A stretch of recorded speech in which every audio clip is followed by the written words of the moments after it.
Haiti is hard is the end of the conversation and not the beginning of innovation.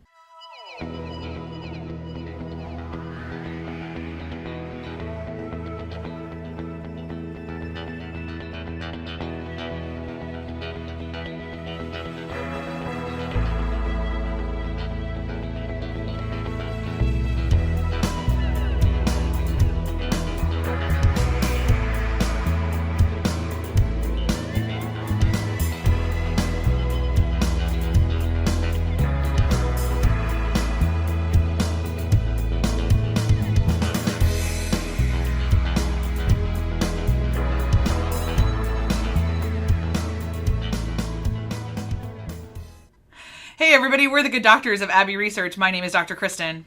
And I'm Dr. Erin. And you are exceptionally welcome to our corner of the internet for this edition of Colonizer's World Tour, where we are going to spend the month of September talking about the country of Haiti. Now, we covered Haiti on our Colonizer World Tour last year, and we realized very quickly that 1 week was laughable to have discussions about Haiti. We kind of knew that ahead of time, because you can spend an entire month talking about Papa Doc. But we then carved out time in this year's tour around the world to have an entire discussion about Haiti. So we're going to cover a couple things. We're going to deep dive into healthcare. We're going to talk about voodoo, because even though everyone uses it to make fun of them, no one really talks about it. So we've dug up some stuff, and we're going to have a conversation with you guys on that. We are going to talk about Papa Doc a little bit and how the legacy of constant dictatorships has affected the people of Haiti, and we're going to have a few other conversations around that as well. If you're new to Colonizer's World Tour, welcome. We decided to do this when we realized that as two white Americans, we did not understand the legacy of colonization in most of the world. We had touches of understandings in some country, but we decided to do a systematic tour around the planet. We discovered that there is only one piece of property that has not been colonized, and that is Antarctica. Everything else has been colonized in some way, shape, or form, whether economically, emotionally, or completely. And we're on our second year of this thing. We have it plotted out, I'm going to, honestly, for the next 10, because it's going to take us that long to get around it, but we don't regret it. This is one of our favorite things that we do. We have learned so much, and we hope you join us for it as well. So today we're talking about healthcare in Haiti, which means I'm going to flex my Partners in Health fangirl muscles. Dr. Erin, what did you know about healthcare in Haiti before we started chatting? Yeah, I mean, before we started this specific research, I remembered from last year that it was bad. Because this is going to sound judgmental, but it's factual. Pretty much everything is shit in Haiti right now. You can find that on the news pretty easily. So in my head, I was like, I wouldn't guess it's not good. But I didn't know a lot of the specifics. You had talked to me about Partners in Health, and your obsession with Partners in Health, and a little bit about what they did. And we had talked, I remember last year, a little bit about kind of the NGO, the donor culture in Haiti, and how reliant they are on NGOs and outside funding and assistance for their healthcare. So I knew a bit, but boy, did I learn so much more. I'm so glad we did this for our first week. How about you? I mean, you had a much fuller bucket when we started. Yeah, so in 2008, when I went to the second time I was in Rwanda, we got to go to Rinkwavu Hospital, which is the Partners in Health hospital in Rwanda. And that is when I became obsessed with Dr. Paul Farmer and the organization of Partners in Health, which started in Haiti in the 80s. And its mission, it's still to this day, even though we have lost Dr. Farmer, its mission forever and ever will be that every human is a human and every human deserves health care. And that is what they work for, very simply and constantly. And trust me, I am the most cynical NGO supporter on the planet. I have tried to poke holes in them, but they actually are really good, and they do a good job. And one of the reasons they do a good job is because they employ local folks. And we're going to talk a lot today about the difference between training and empowering Haitians and and putting restraints or help upon the island of Haiti. And the difference in that is all the difference. And that's why I bring it up right now. So I knew a lot. I mean, obviously, if you were alive in 2010 and like sentient, you know that the earthquake happened and is in so many ways still happening. But just because I've read a lot of Dr. Farmer's works, which a lot of them are based in Haiti, like I knew a lot about AIDS in Haiti. I knew a lot about Ebola in Haiti. I didn't know anything about COVID in Haiti because beyond what we learned last year. So I got some full buckets, but like, oof, did I still learn an absolute ton. And I can't wait to chat about it. We've got a lot of coming at you here. So we're gonna try to do it. So just some quick background specifically on healthcare in Haiti. It is the poorest country in the Western Hemisphere. That is like the most overused phrase about Haiti ever. And a lot of people will call it a failed state. And a couple books that I'm reading that I really, really appreciate. Hold on, I'm picking it up so you can see the title. The cover. Here. Haiti, The Aftershocks of History by Laurent Dubois. He argues that Haiti is not a failed state because it's doing exactly what it was designed to do, which is keep a very small amount of people in power and keep the plantation system running. Just to put mixed race people in control instead of French people. So Haiti is doing exactly what it set out to do, which is oppress all of the black people.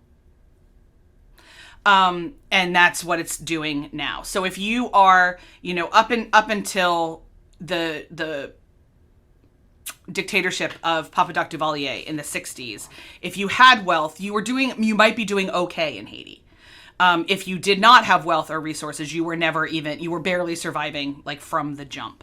So that's to kind of give you some background. It's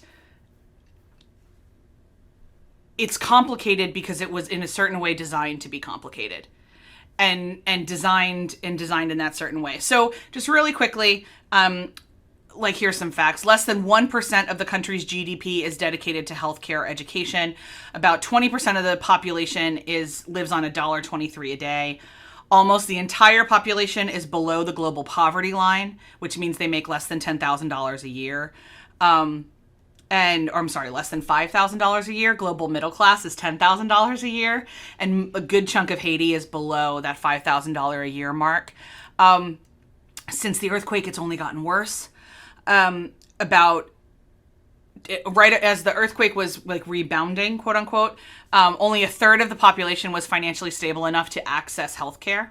One of the things that Partners in Health tried very hard to do after the earthquake, and they have now done, is they've built a teaching hospital. So some of these statistics are better, but we don't keep statistics in Haiti anymore. So it's really hard to access some of that data.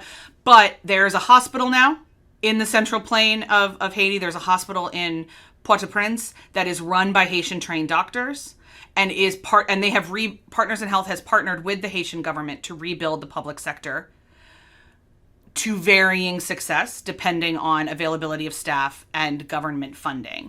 Government funding has always primarily gone to the military and kickbacks to leadership, and has rarely gone to education and infrastructure and healthcare, just across the board for 120 odd years. Average age of the woman first gives birth is 22 years, and it's an average of 2.5 children per woman. And my understanding of the fertility rate in Haiti is that that's like, essentially we don't measure the peasants at all because you can't, because they're too remote. So that might go down to 15 if we could take in statistics of the remote peasant women. Peasant is an actual economic class. I'm not being derogatory here. Also, just an absolute deluge of waterborne diseases. You have your malaria, you've got your cholera, you have your dysentery. People still die of dysentery. Mm-hmm. It's not just an Oregon Trail. Dengue fever, all of those are all over the place. All the various hepatitises, you get the whole alphabet of hepatitises. AIDS is a little bit more controlled because of some early intervention, but political instability is just... So on top of the 2010 earthquake, we just had another one in 2021 that was even stronger, 7.2 magnitude. They had a presidential assassination in 2021. Things are not good in Haiti. And there is like, there's just no way to overstate that. What we do want to make clear is that the people of Haiti are not to blame for this. They are not lazy. They are not stupid. They are not, they don't not want health care. They are constantly screwed by their leadership and international leadership. Constantly. That's just life. So food-wise, when we're talking about healthcare, we got to talk about food because you can't be healthy if you're not eating. They have massive localized food insecurity. We'll talk a little bit later about natural resources. They've essentially strip mined their half of the island, and there is no way to grow food. And then they've got a lot of other nonsense with the Dominican Republic, which means that the DR won't give them food or won't sell them food. So everyone's starving to some degrees of levels. It used to be like sugarcane central, but they killed the ability to grow sugar. So they can grow cereal now, but they can't always process the crops to make into cereal. But then they don't have the ports to export the cereal crop. And then the earthquake killed guys, like, if you are a person of faith and of any faith and you pray, can I recommend praying for the people of Haiti? Because they're just so screwed. And they don't deserve it. They are wonderful and lively and brilliant. And they just keep getting screwed. Roughly 1 in 5 children are malnourished in Haiti. That does not mean they are hungry. That means that their bodies are beginning to cease functioning. And 40% experience stunting because they don't have enough food to eat on a daily basis. This is also the case for women, and we know now as well, women who give birth and don't have protein, we're getting a higher rate of women who bleed out during childbirth, women who cannot get pregnant because of the lack of food security.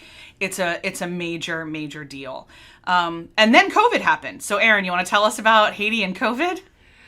I would be only delighted. Yeah, obviously we can't talk about healthcare anywhere and not talk about COVID and what happened in that place with this pandemic. And I was just endlessly fascinated and slightly confused by what happened with COVID and what's happening with COVID in Haiti.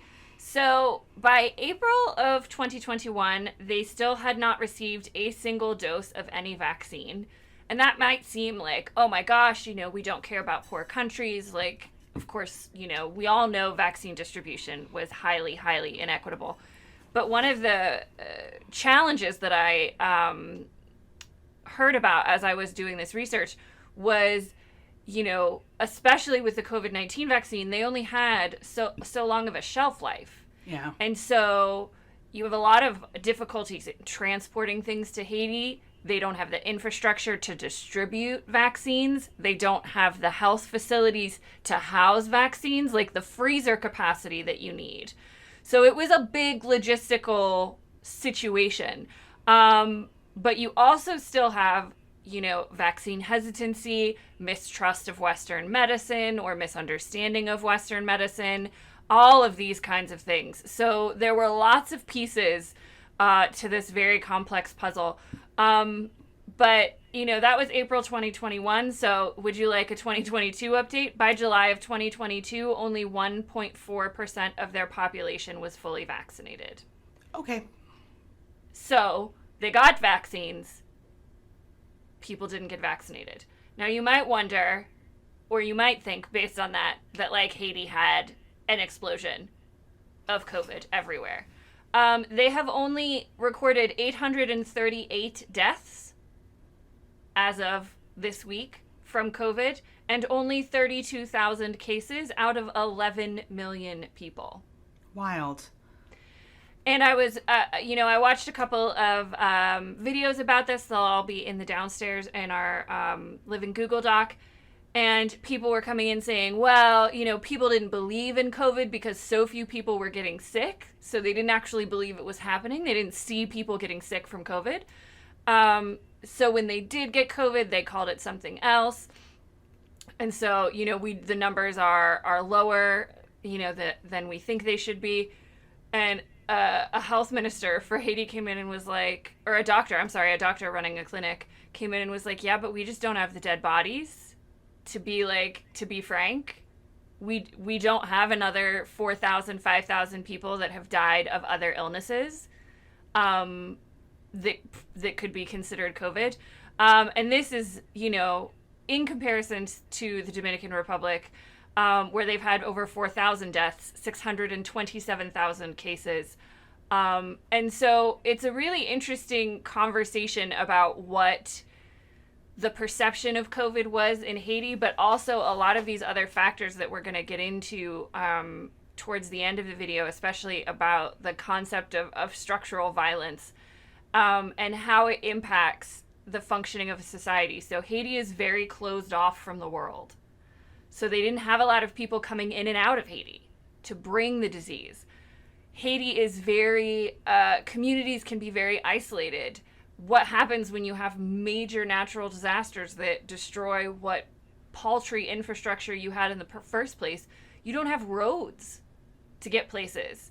One of the videos I watched, they were talking about distributing healthcare, and they said, well, now we're going to this rural village, and it is only accessible an hour by boat.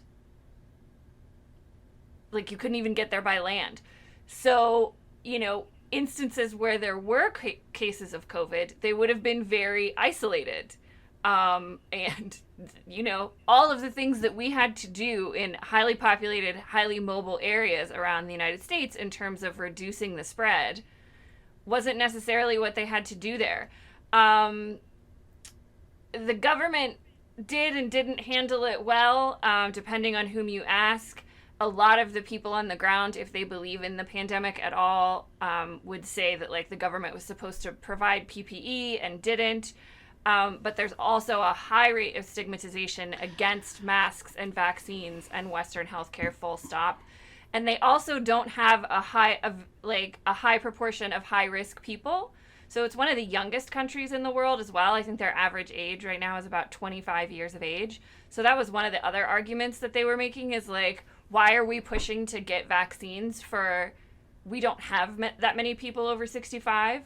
Whereas other countries and other populations would have had a lot more high-risk folks. So it was a fascinating, case study in kind of global healthcare and how it can be so different and how our understandings of something can color and change the way we perceive what a country has to consider when it's looking at something like a global pandemic.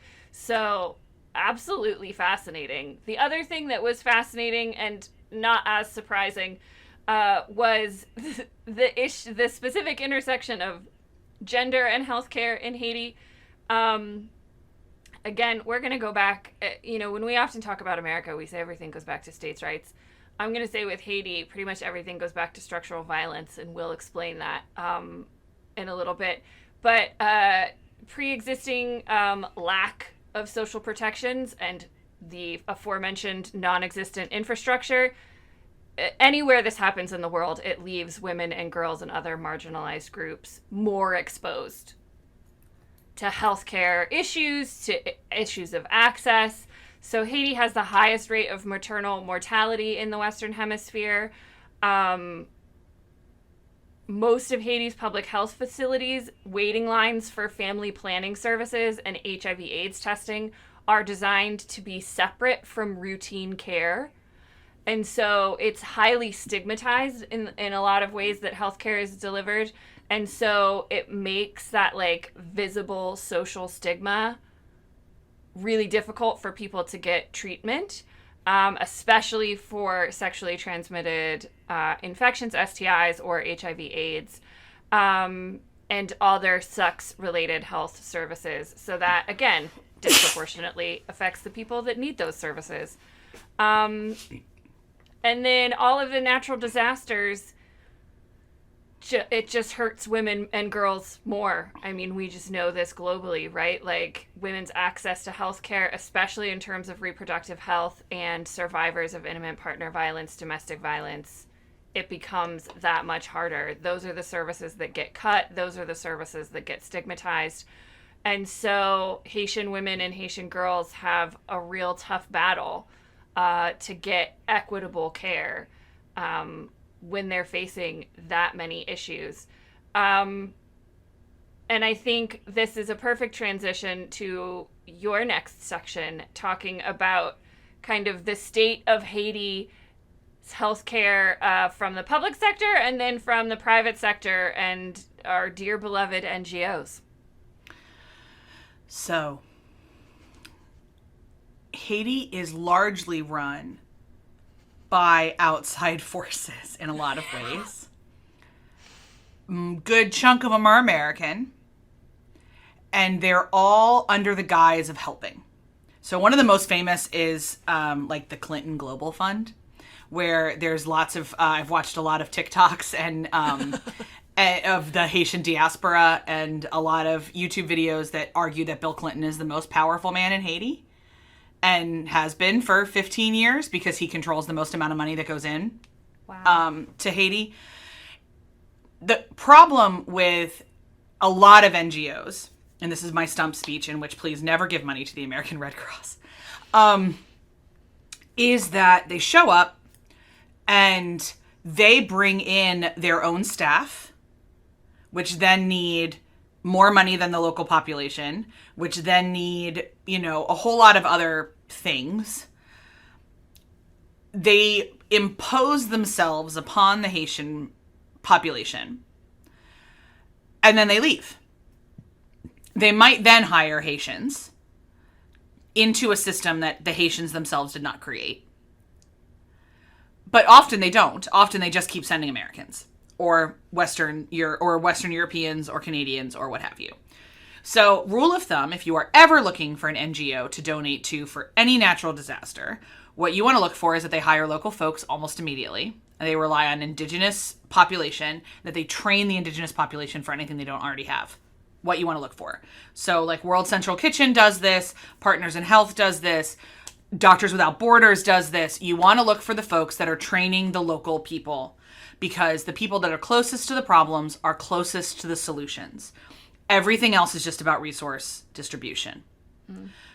In Haiti, it has been entirely believed that they are, and as the Rwandan health minister says in the documentary we watched, they are dumb because they are black.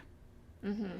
That people didn't get the vaccine because they didn't want them, not because no one wired their homes for electricity. So if we want to get them the vaccine, we need to figure out how to get cooler backpacks so that people can go on mopeds to these villages. And everything is the Haiti is hard is the end of the conversation and not the beginning of innovation. Yeah. Yeah.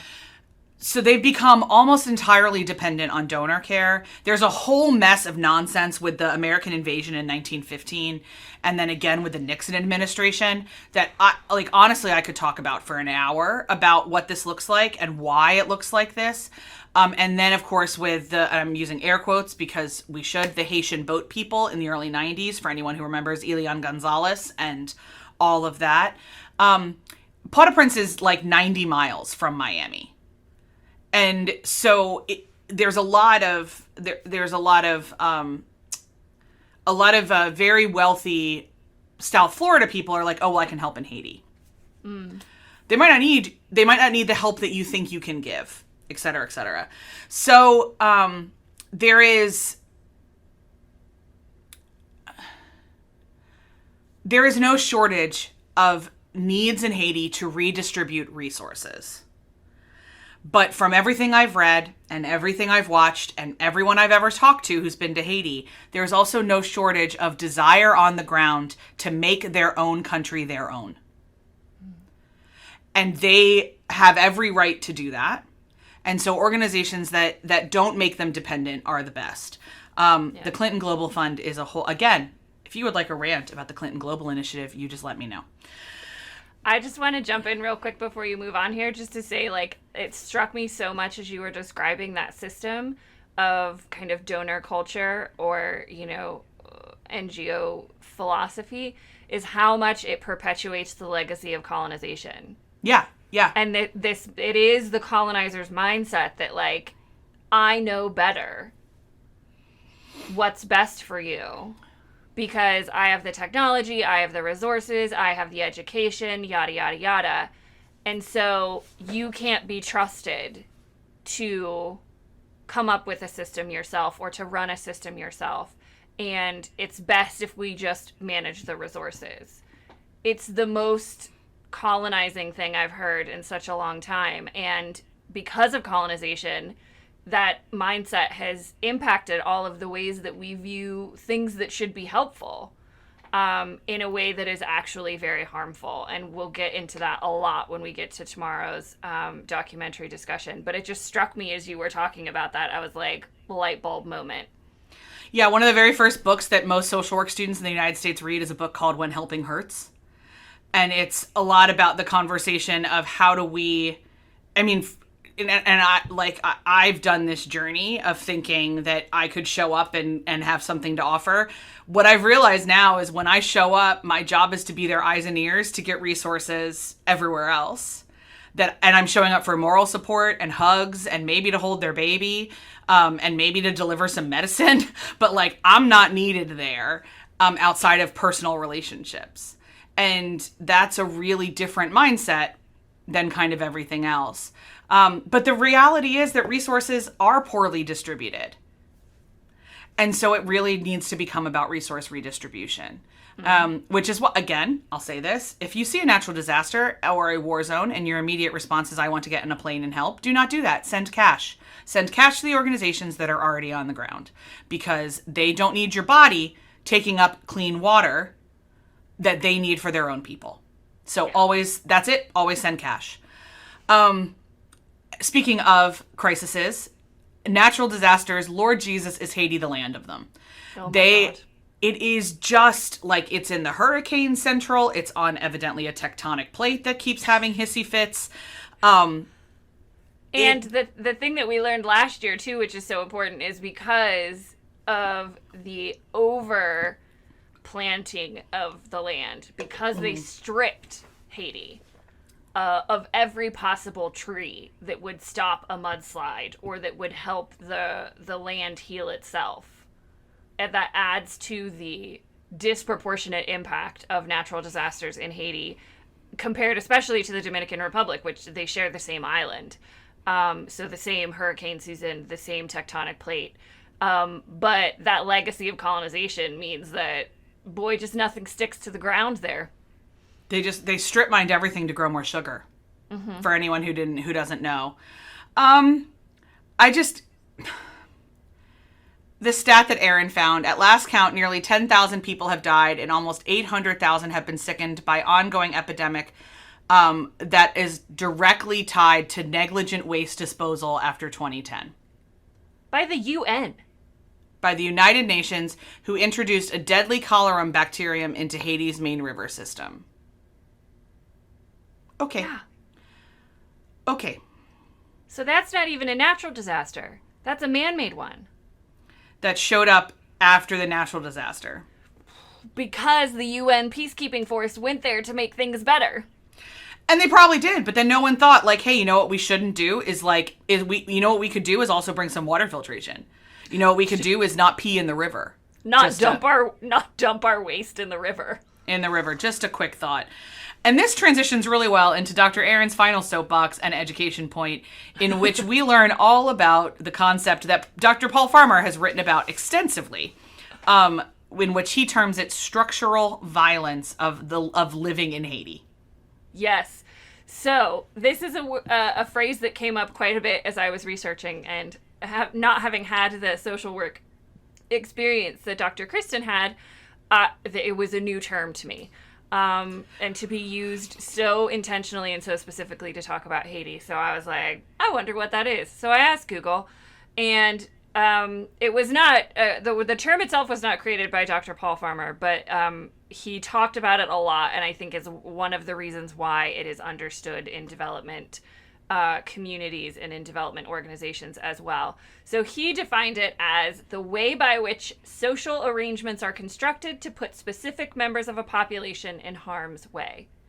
So basically what Dr. Kristen said at the beginning, the system of Haiti was set up to put Black people in harm's way. And when the system is set up like that, when the structure is set up like that, everything is violent against that population that was put up in harm's way. So, according to Dr. Farmer, social inequalities are at the heart of structural violence. So that's when the existing societal structure framework imposes these barriers that perpetuate the suffering. So again, the structure of Haiti, how it was built, how it was colonized, how it was run, what kind of government was set up, the 30 odd coups d'etats that have happened in the last 200 years and dictatorships, all of it has perpetuated this system of inequality. And, you know, they're, to be the anthropologist here for a minute, they are called structural because they are embedded into the fabric and function of society, the politics, the economic realms, everything. So, and it exists everywhere. It exists all over the world. But Haiti has become one of those examples of it because it is so easily identified in Haiti. Yeah, it's like structural violence for dummies, right? Like, Yeah. it's like, would you like to know what it's like? Look at the fact that they did an entire slave revolt to free their own island and then kept the plantation system. Yeah. Yeah, and the plantation system has devolved into a caste system that has continued to marginalize and oppress the lowest rung of that caste. And all of this results from colonial history, political instability, social unrest. And the health outcomes are tied directly to this. Like, every social outcome is tied to this. Every inequality is tied to this. So you just, you know, pick a lane that you want to go down and look at all of the health outcomes and statistics that we just told you over the last half hour. And you can tie that back to these structural inequalities. And specifically in Haiti, this was something that I found fascinating. So obviously, women suffer disproportionately, but also in the areas concerning like race and ethnicity. There is a term that I learned 2 days ago called Anti-Haitianismo. That is the racial bias against Haitians and descendants of Haitians by Dominicans. Okay. So by Dominicans and by the remnants of the colonial hierarchy. So again, the top of the caste system and by their delightful neighbors. White Haitian mulattoes make up 5% of the population. They are regarded as the upper class, and they control 44% of the income. So I don't need to tell you really any more about structural violence because that just tells you 5% of the population has half of the country's income. Everything is unequal after that.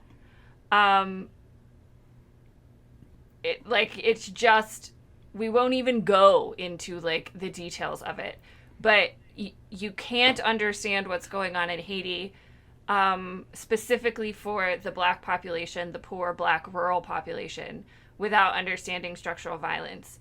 And in Haiti specifically, the end of the video, if you guys know this, is normally when I talk about colonization or the impact of colonization. But the two biggest causes of structural violence in Haiti are political issues and post-colonialism.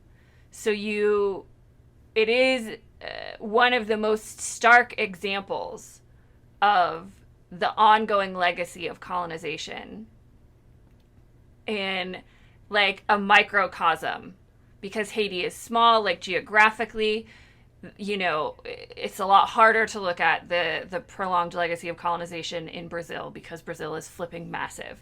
And every situation is complicated, including Haiti, but it has become kind of like the standard bearer for structural violence. And a huge part of understanding any aspect of Haitian society. So we'll be talking about it more when we talk about voodoo, when we talk about the economy, when we talk about Papa Doc. It's all in there, folks. So this was like a great week to start with.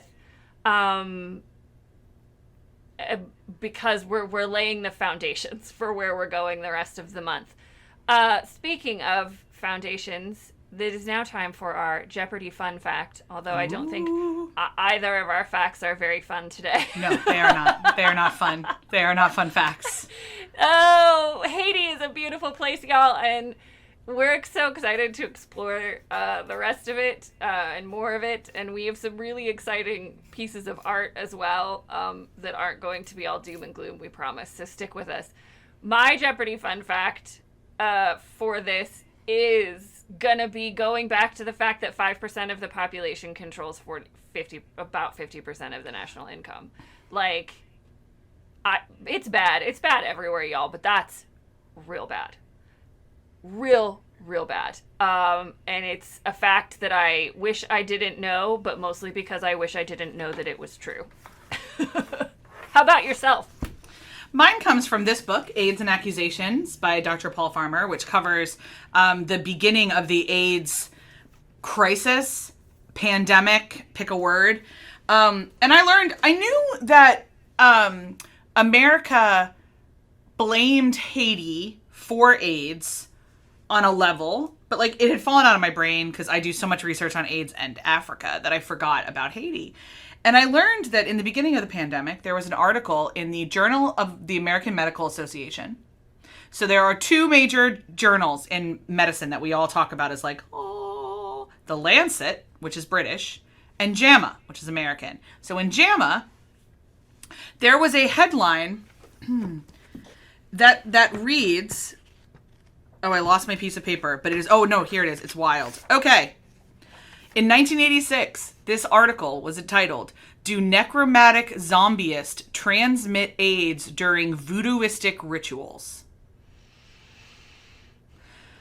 Then I found out that this person who wrote this article in JAMA had no evidence, that the CDC sanctioned Black Haitians as being AIDS carriers without enough evidence to make that assertion. The CDC essentially said that AIDS came to Florida through Haitian immigrants, which we have no evidence of. And JAMA also posited that all voodoo priests were gay, and that's how it spread. Wow. So, we're going to leave that there. Structural violence. And I think we're going to hit pause on that. Tomorrow, come back and join us for our review of the documentary Bending the Arc, which is the story of Partners in Health, both in Haiti and in Rwanda, because those are kind of their two flagship countries where they spend a lot of their time. And then when we talk about voodoo, where as sure as hell, we're going to be talking about AIDS as well, because in Haiti, they are inextricably linked, thanks to really, really racist Americans. Good job, America. In the meantime, do your best to not blame practices you don't understand for diseases you don't understand. Low bar. It's a low bar. But we're setting it anyway. Evidently, we have to set it. If you've got some extra cash resources, if you are somebody who's watching this right now and you do have some extra capital to spare, giving it to organizations that are helping the people of Haiti are never a bad way to do that. We put out that call for a lot of our countries, but I think for us, Haiti is one of the ones where we would emphasize it the loudest. Give money to Partners in Health so that women can deliver babies safely in their hospitals, and that Haitian doctors can be trained, and that we can rebuild the healthcare infrastructure of Haiti that the Haitian people deserve, for sure. And be gentle with yourselves and take care of each other. And we'll see you tomorrow. Bye, everybody.